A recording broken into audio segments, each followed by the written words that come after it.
de nosotros. Allí en Efesios, quiero que busquemos Efesios en el capítulo 1.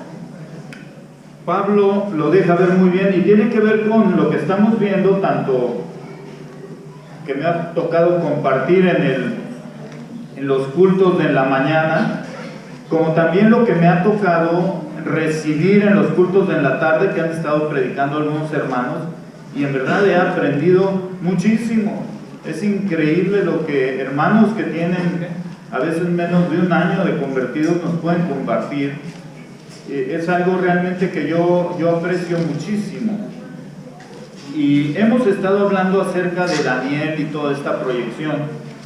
Y voy a tratar de integrar un poquito lo que hasta ahora en los últimos días hemos estado viendo allí en la extensión Insurgentes.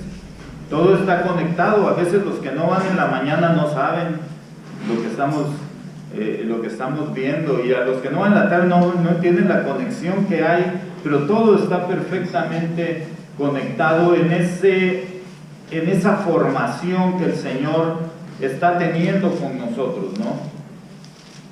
Que está logrando, que está procurando empujarnos cada vez más hacia ese hombre de perfección o mujer de perfección que se va a dar hasta allá, hasta el día de Jesucristo, ¿no? Ante su presencia. Y lo voy a leer yo, quiero que lo tengan ahí lo sigan con sus Biblias. Es todo el capítulo, tengan un poquito de paciencia. Capítulo 1 de Efesios, de la carta de Pablo a la iglesia de Éfeso. Dice así, y voy a ir narrando algunas cosas que quiero decir mientras voy leyendo, ¿sale? Dice: Pablo, apóstol de Jesucristo, por la voluntad de Dios, a los santos y fieles en Cristo Jesús que están en Ciudad Juárez, en Éfeso. Gracia y paz a vosotros de Dios nuestro Padre y del Señor Jesucristo. Bendito sea el Dios y Padre de nuestro Señor Jesucristo, que nos bendijo con toda bendición espiritual en los lugares celestiales en Cristo. Y empezamos a ver cómo Pablo tiene una noción de la dimensión de esta empresa, de este ministerio al que el Señor nos ha llamado. Según nos escogió, dice, antes de la fundación del mundo, para que fuésemos santos y sin mancha delante de Él. Un proyecto que se da antes de siquiera de que este mundo estuviera formado. Y ya el Señor había pensado en ti y en mí. Ya lo había planeado. Él lo sabía. Desde luego que tú tenías que tomar tu decisión, porque el Señor respeta nuestro libre albedrío, pero Él ya lo sabía. Ya lo sabía. Y dice, en amor, habiéndonos predestinado para ser adoptados hijos suyos por medio de Jesucristo, según el puro afecto de su voluntad, para alabanza de la gloria de su gracia, con la cual nos hizo aceptos en el amado, en quien tenemos redención por su sangre, el perdón de pecados según las riquezas de su gracia, que hizo sobreabundar para con nosotros en toda sabiduría e inteligencia, dándonos a conocer el misterio de su voluntad, según su beneplácito, el cual se había propuesto en sí mismo de reunir todas las cosas en Cristo, en la dispensación del cumplimiento de los tiempos. De los tiempos. Así las que están en los cielos, como las que están en la tierra. Sí, hermanos. Esta reunión de su iglesia, esto tiene una repercusión en los cielos también. No es cualquier cosa. Por eso no la podemos menospreciar. Por eso esta iglesia, de la cual somos parte, está implícita en todo el plan del Señor. No podemos decir que tenemos al Señor como nuestro Dios, como nuestro Salvador, como lo primero en nuestras vidas, si no vemos a su iglesia como una manifestación de su voluntad. Y dice: en Él asimismo tuvimos herencia, habiendo sido predestinados conforme al propósito del que hace todas las cosas según el designio de su voluntad, a fin de que seamos para alabanza de su gloria, nosotros los que primeramente esperábamos en Cristo. En Él también vosotros, habiendo oído la palabra de verdad, el evangelio de vuestra salvación, y habiendo creído en él, fuisteis sellados con el Espíritu Santo de la promesa, que es las arras de nuestra herencia, hasta la redención de la posesión adquirida para el avance de su gloria. Por esta causa yo, habiendo oído de vuestra fe en el Señor Jesús y de vuestro amor para con todos los santos, no ceso de dar gracias por vosotros, haciendo memoria de vosotros en mis oraciones, para que el Dios de nuestro Señor Jesucristo, el Padre de gloria, os dé espíritu de sabiduría y de revelación en el conocimiento de Él. Se espera que nosotros entendamos un poquito más, o un muchito más. Dice, alumbrando los ojos de vuestro entendimiento para que sepáis cuál es la esperanza a que Él os ha llamado, y cuáles las riquezas de la gloria de su herencia en los santos, y cuál la supereminente grandeza de su poder para con nosotros, los que creemos según la operación del poder de su fuerza, la cual operó en Cristo, resucitándole de los muertos y sentándole a su diestra en los lugares celestiales, sobre todo principado y autoridad y poder y señorío, y sobre todo nombre que se nombra, no solo en este siglo, sino también en el venidero, y sometió todas las cosas bajo sus pies, y lo dio por cabeza sobre todas las cosas a la iglesia. Es importante la iglesia, la cual es su cuerpo, la plenitud de aquel que todo lo llena en todo. Vamos a orar. Padre mío, te ruego, Señor, que hoy nos permitas entender estos elementos infinitos de eternidad que tú nos quieres mostrar y nos quieres dar a conocer. Yo te ruego que nos des inteligencia, sabiduría para comprender todo esto. Te lo ruego por tu Hijo amado Jesucristo. Amén. Hoy que estamos cerca de las épocas en que festejamos Navidad, y hemos comentado que no tiene nada que ver con esta época, pero bueno, así quedó. Y así lo recordamos y aprovechamos este tiempo para recordar la Navidad, que es la natividad del nacimiento del Señor Jesucristo. Pues es un elemento que tenía que pasar. Tiene que ver mucho que ver con eso. Es la estación, ¿verdad?, que festejamos. Pero el propósito era, eso es una corona de espinas, era pagar en tu lugar y en mi lugar para que pudiera ser realidad esto de lo que hemos estado, el plan del Señor, original del Señor, poder tener nuevamente comunión con Él por medio de Jesucristo. Era la única manera. Hoy en día lo entendemos con alguna facilidad, pero hubo hombres a lo largo de la historia que realmente lo tenían muy difícil. Hoy en día ya pasó, es algo histórico, lo conocemos. Dividimos los tiempos con este nacimiento del Señor Jesucristo. Pero realmente para otra gente era muy difícil entender eso. Tenían que estar en una situación especial, no especial de cualidad humana, sino especial de humillación ante Dios y de reconocimiento de ese Señor para que Él pudiera manifestarse en nosotros. Isaías, 750 años antes de Cristo, 750 o 650, 700 años más o menos antes de Cristo, Él tiene una revelación ahí en el capítulo 9, 7 y 9. 7 y 9. La vez pasada, el domingo pasado, batallé para acordarme, era 7:14. Y dice, vean ustedes, la revelación de Dios a un hombre, 700 años antes. Dice, por tanto, el Señor mismo, 7:14. Isaías 7:14. Por tanto, el Señor mismo os dará señal, he aquí que la Virgen concebirá y dará a luz un hijo, y llamará su nombre Emmanuel. Emmanuel, Dios con nosotros. Impresionante, parece. Yo creo que estaba escribiendo Isaías, ¿y qué estoy escribiendo? ¿Qué estoy diciendo?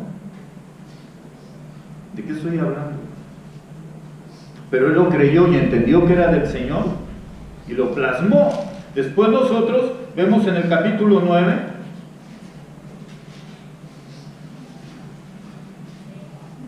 y dice, vean ustedes lo que empieza a ver, mas no habrá siempre oscuridad para la que está ahora en angustia, tal como la aflicción, capítulo 9, que le vino en el tiempo que livianamente tocaron la primera vez a la tierra de Zabulón y a la tierra de Neftalí, pues al fin llenará de gloria el camino del mar de aquel lado del Jordán en Galilea de los gentiles. El pueblo que andaba en tinieblas vio gran luz, los que moraban en tierra de sombra de muerte, luz resplandeció sobre ellos. Multiplicaste la gente y aumentaste la alegría, se alegrarán delante de ti como se alegran en la siega, como se gozan cuando reparten despojos, porque tú quebraste su pesado yugo y la vara de su hombro y el cetro de su opresor como el día de Madián. Porque todo calzado que lleva el guerrero en el tumulto de la batalla y todo manto revolcado en sangre serán quemados pasto de fuego, porque un niño nos es nacido, hijo nos es dado, y el principado sobre su hombro, y se llamará su nombre admirable, consejero, Dios fuerte, Padre eterno, príncipe.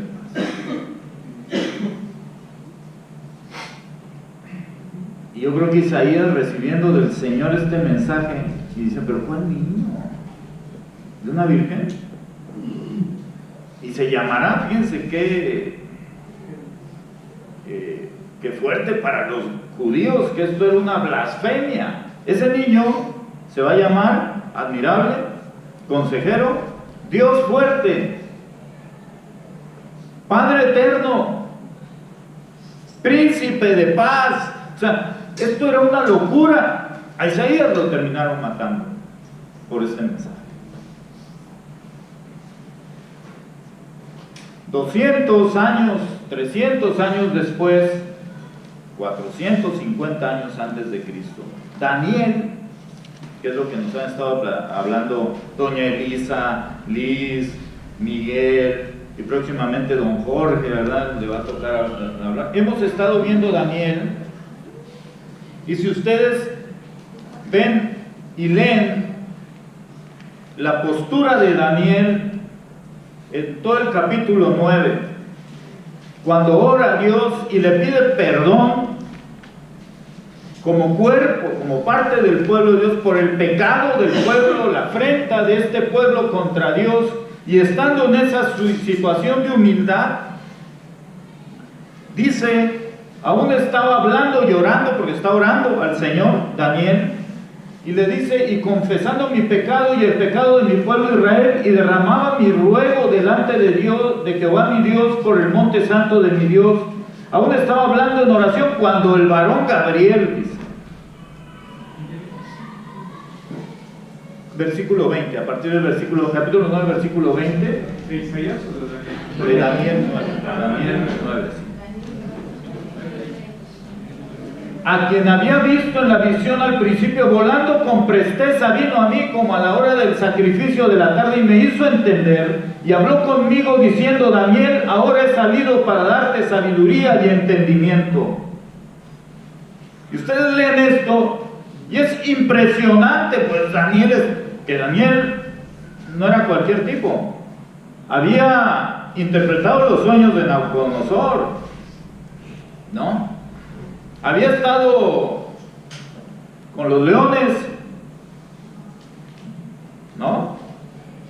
O sea, era un tipo que era un hombre de Dios y está pidiendo perdón por su pueblo, y se le manifiesta este varón Gabriel y llega con él. Y si ustedes leen, es impresionante lo que le revela. Las 70 semanas, 499 años, y va describiendo cada elemento. Dice, y después de las 62 semanas se quitará, el versículo 26, bueno, en las 70 semanas están determinadas sobre tu pueblo y sobre tu santa ciudad para terminar la prevaricación y poner fin al pecado y expiar la iniquidad, para traer la justicia perdurable y sellar la visión y la profecía y ungir al santo de los santos. Y si ustedes analizan los tiempos, como los describe aquí, coinciden perfectamente. Perfecta. Pero es como en el año 6 o 4 antes de Cristo. Pues el Señor Jesucristo nació en el año 6 o 4 antes de Cristo. Coincide perfectamente, según alguna diferencia que de algunos historiadores, por el año judío que no es el mismo que el año romano. En ese tiempo nació el Señor Jesucristo. Tiberio, del que habla Lucas, era justamente antes del año 0. Coincide perfectamente a lo largo de la historia. Y aquí hay algo de lo que nos habló Miguel, el hermano Miguel de la Torre, nos habló el domingo pasado y dice, entonces me dijo, capítulo 10, versículo 2, entonces me dijo, Daniel, no temas, porque desde el primer día que pusiste tu corazón a entender y a humillarte en la presencia de tu Dios, cuando realmente te humillaste delante de tu Dios, dice, fueron oídas tus palabras, y a causa de tu palabra yo he venido. Mas el príncipe del reino de Persia se me opuso durante 25 días, pero he aquí Miguel, uno de los principales príncipes, vino para ayudarme y quedé allí con los reyes de Persia. He venido para hacerte saber lo que ha de venir a tu pueblo en los postreros días, porque la visión es para esos días. Lo que está diciendo aquí es que Gabriel es enviado, pero hay una gran lucha espiritual, hermanos. Una lucha espiritual que se está enfrentando para que nosotros recibamos las instrucciones del Señor y las cumplamos. Y yo pregunto siempre en la escuela dominical, ¿a qué nivel de relación tienes? ¿O a cuál nivel de relación con el Señor esperas estar? Porque a veces nosotros estamos en un nivel de relación donde lo que queremos es asistir, medio comportarnos decentemente, y eso es todo. Y no, hermanos, nosotros hemos sido llamados a participar de un ministerio fraguado antes de la fundación del mundo, y hemos tenido el privilegio de participar de este ministerio. Tenía que empezar, y Dios ya le está hablando a este hombre Daniel, un hombre de Dios, era un hombre de Dios. Pero dice, ahora que te humillaste realmente y sabes con quién estás tratando, entonces me manifiesto a ti. Entonces me manifiesto a ti. Como es Navidad, quiero que veamos Lucas, el Evangelio de Lucas.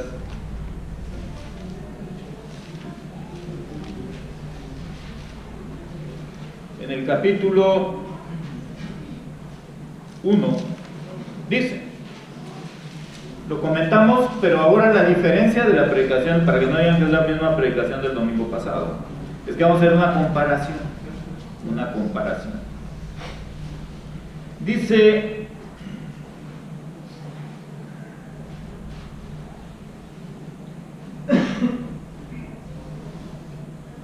hubo en los días de Herodes, rey de Judá, un sacerdote llamado Zacarías, capítulo 1, versículo 5, de la clase de Abías. Su mujer era de las hijas de Aarón y se llamaba Elizabeth. Quiero decirles que en los tiempos del Señor Jesucristo, en el primer siglo, había ya muchos sacerdotes, de tal manera que para tener la bendición de pasar al lugar santísimo y ofrecer esto, les tocaba la mayoría de las veces una vez en toda su vida al sacerdote. Una vez. Entonces se preparaban ellos y echaban unas suertes. Y entonces, si le tocaba en suerte, le tocaba participar de eso. Pero era algo, si ustedes lo leen en el Antiguo Testamento, era algo que daba miedo. Porque si tú entrabas impuro, con una mente pecaminosa, con una actitud pecaminosa, con soberbia, podías morir en el lugar santísimo. Entonces entraban y les ataban una cuerda a la pata, ahí, Y entonces, si no salían después de un rato, los jalaban y salían muertos. Bueno, el Señor Jesucristo nos puso, dice que rompió el velo y nos puso en el lugar santísimo ante su presencia. No importa dónde estés, estás ante su presencia si has creído en Jesucristo como tu Señor y Salvador. Zacarías se estaba preparando, le tocaba eso, se había preparado, se cuidaba, no comió de tal cosa ni tal, no, se cuidó, se estuvo cuidando por un tiempo determinado para poder cumplir con este evento. Y dice, ambos eran justos, no estamos hablando de cualquier persona, ambos eran justos, tanto Elizabeth como Zacarías, delante de Dios, y andaban irreprensibles en todos los mandamientos y ordenanzas del Señor. O sea, ya quisiéramos a veces, ¿no? Estos andaban, ¿verdad? Y dice, pero no tenían hijo, porque Elizabeth era estéril y ambos eran ya de edad avanzada. O sea, en esa época alguien de edad avanzada es más o menos de mi edad. Sí. 56 años era el promedio de vida en aquel tiempo. Así que yo ya andaría, pues ya, yo ya hice mi herencia y todo eso, porque puede pasar, ¿no?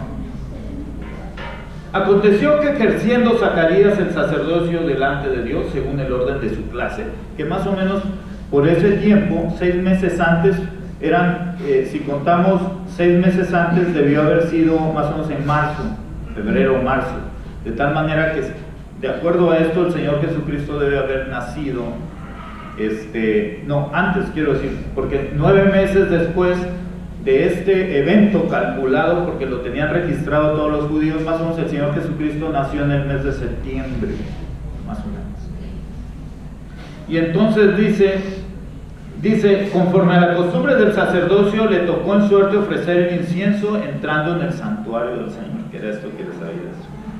Y toda la multitud del pueblo estaban fuera orando a la hora del incienso, y se le apareció un ángel del Señor puesto en pie a la derecha del altar del incienso. Y se turbó Zacarías al verle, y le sobrecogió temor, se asustó. Muy cuidadoso, muy santo, pero oigan, es que un personaje así, ¿quién entró aquí? Por favor. Sí, se asustó el cuate. Y entonces dice, pero el ángel le dijo, Zacarías, no temas, porque tu oración ha sido oída, y tu mujer Elizabeth te dará a luz un hijo y llamará su nombre Juan.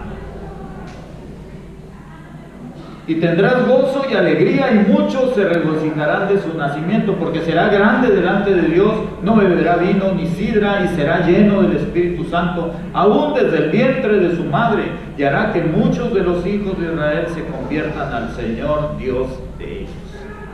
E irá delante de él con el espíritu y el poder de Elías, para hacer volver los corazones de los padres a los hijos y de los rebeldes a la prudencia de los justos, para preparar al Señor un pueblo bien dispuesto. Dijo Zacarías al ángel, ¿en qué conocer esto? Porque yo estoy viejo y mi mujer es de edad avanzada. Respondiendo el ángel le dijo, yo soy Gabriel. ¿Se acuerdan? Es el mismo que estuvo con Daniel, es el mismo. Y le dice, yo soy Gabriel, le dice, que estoy delante de Dios y he sido enviado a hablarte y darte estas buenas nuevas. Y ahora quedarás mudo y no podrás hablar hasta el día en que esto se haga, por cuanto no creíste mis palabras, las cuales se cumplieron a su tiempo. Hay consecuencias. Estos hombres se portaban bien. Zacarías era un hombre justo, irreprensible, pero ¿saben qué? No estaba listo para que Dios le hablara. No lo había pensado, no se lo había imaginado, no. Como muchos de nosotros, no queremos que Dios, como el pueblo de Israel cuando llegaron allá ante el monte Horeb, y que Dios quería hablar con ellos, y dijeron, no, ve tú, porque sabían que había pecado. Muchas veces nosotros, a sabiendas que tenemos pecado, no queremos presentarnos ante el Señor, pero hermanos, por la sangre de Jesucristo, si creíste, ahí estás como Zacarías ante la presencia del Señor. Y el Señor quiere hablar contigo. Pero muchas veces no queremos. Queremos que sea otro. Nosotros no queremos tomar la responsabilidad que Dios nos está demandando, como leímos en el primer capítulo de Efesios. Vamos a hacer un contraste. Dice 26, versículo 26. Al sexto mes, el ángel Gabriel fue enviado por Dios a una ciudad de Galilea llamada Nazaret, a una virgen desposada con un varón que se llamaba José, de la casa de David, y el nombre de la virgen era María. Y entrando el ángel en donde ella estaba, dijo: salve muy favorecida, el Señor es contigo, bendita tú entre las mujeres. Una muchachita limpia,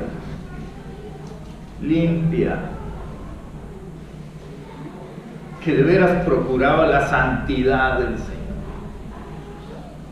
Una chavita de 13, 14 años, según la costumbre de los judíos, se desposaban a esa edad.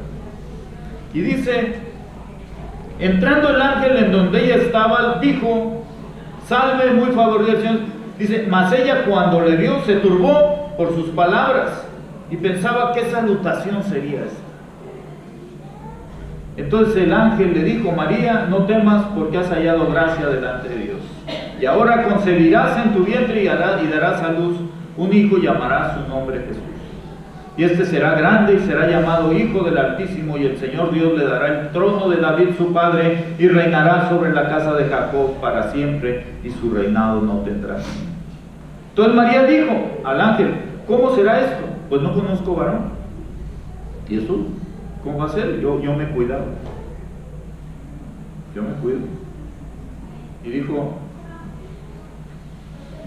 respondió el ángel, le dijo: el Espíritu Santo vendrá sobre ti, y el poder del Altísimo te cubrirá con su sombra, por lo cual también el santo ser que nacerá será llamado Hijo de Dios. Y aquí tu parienta Elizabeth, ella también ha concebido hijo en su vejez, y este es el sexto mes para ella, la que llamaban estéril, porque nada hay imposible para Dios. Entonces María dijo: he aquí la sierva del Señor, hágase conmigo conforme a tu palabra. Y el ángel se fue. No, es que no sé qué va a decir José, es que me va a meter en un problema. Aquí el adulterio se paga caro. Oye, me estás estropeando mi futuro. Y esta chavita dijo: lo que diga, Señor, aquí está tu sierva. Maravillosa muchachita, preciosa, obedeciendo al Señor. ¿Y saben qué pasó? Ve a Elizabeth y lo que quieran, y luego después nace el Señor Jesucristo. Y entonces quiero contarles de otro personaje, ya para terminar. Dice que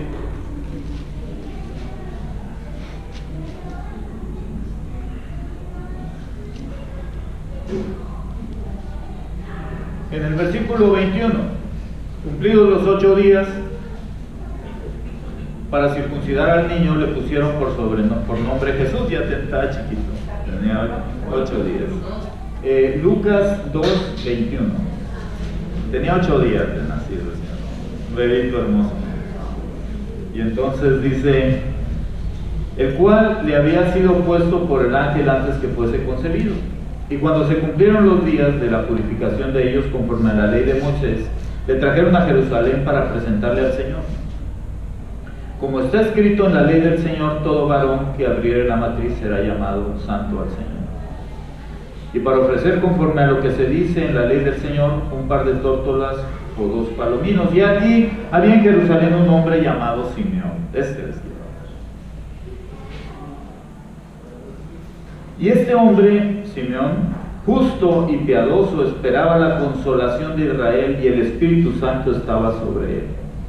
Y le había sido revelado por el Espíritu Santo que no vería la muerte antes que viese al ungido del Señor. Este hombre, Dios le dijo que él iba a ver al Mesías. Y entonces dice y movido por el Espíritu vino al templo, y cuando los padres del niño Jesús lo trajeron al templo para hacer por él conforme al rito de la ley, él le tomó en sus brazos y bendijo a Dios. Y luego dijo esto, ¿no? Ahora, Señor, despides a tu siervo en paz, conforme a tu palabra, porque han visto mis ojos tu salvación, la cual has preparado en presencia de todos los pueblos, luz para revelación a los gentiles y gloria a tu pueblo. Este viejito dice: ya, me puedes llevar, yo ya vi lo que quería ver. Hermanos, nosotros hemos conocido al Señor y no lo apreciamos muchas veces, no lo vemos en nuestra vida cotidiana. Allí en el primer capítulo de Filipenses le dice Pablo: para mí el vivir es Cristo, pero el morir es ganancia. Yo nunca he tenido ideas suicidas ni nada de eso. No, eso no. Decía doña Elisa el martes que a ella le gustaba mucho la vida. Sí, está muy padre. No, nunca he pensado en eso. Pero hoy es un buen día para morir. En verdad lo es. Este tiempo aquí es un tiempo que el Señor nos da. Es una oportunidad que Dios nos da para servirle, para escucharlo y cumplir con sus demandas, con sus instrucciones. Y si eso no ocurre, pues que nos lleve. Decía el hermano Joel Pananá: si yo no les soy útil al Señor con esta enfermedad que tengo, entonces que me lleve. Y se lo llevó. Claro, pero nosotros estamos tan lejos de entender lo espiritual, de entender la eternidad, que estamos aferrados a placeres mundanos, aceptados socialmente, si ustedes quieren, pero al final de cuentas es un egoísmo tan grande, pensando en satisfacernos nosotros mismos, y nos olvidamos del Señor. Y el Señor se regocija en la vida de santidad que ya conocemos según su palabra. Y nosotros tenemos que volvernos a Él y decirle: mi vida es tuya, y si no, llévame contigo. Esa actitud de decir: Señor, yo quiero servirte, tú eres lo primero en mi vida, estoy cumpliendo con un plan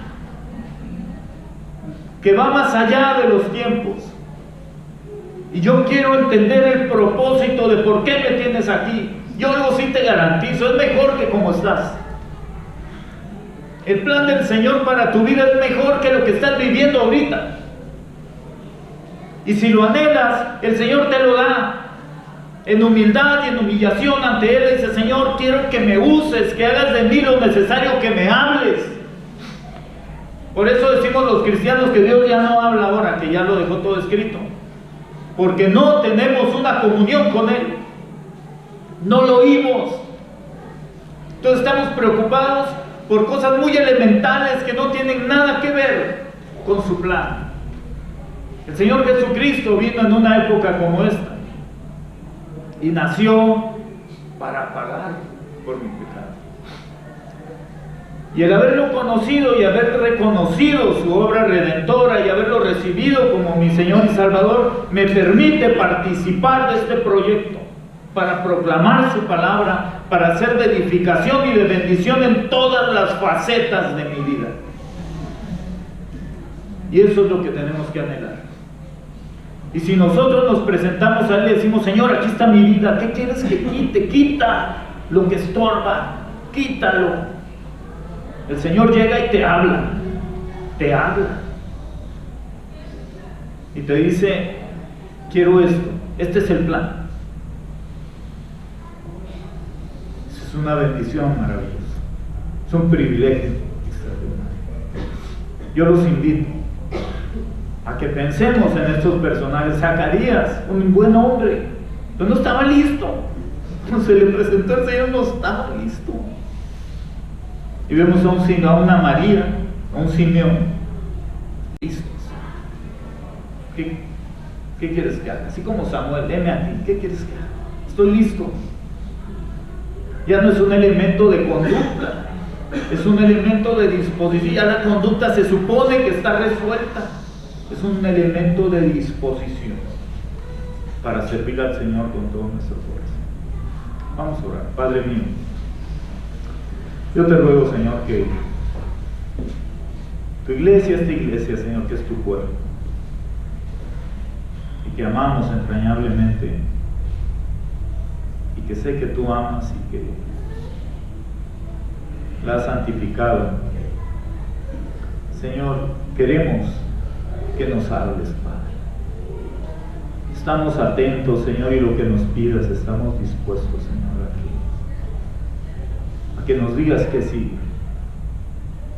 Queremos servirte, glorificarte, alabarte, hasta aquel día en que estemos ante tu presencia. Gracias, Señor, por haber venido y por habernos salvado. Esperamos tu venida, Señor. Esperamos a que vengas por tu iglesia. En tu nombre, gracias.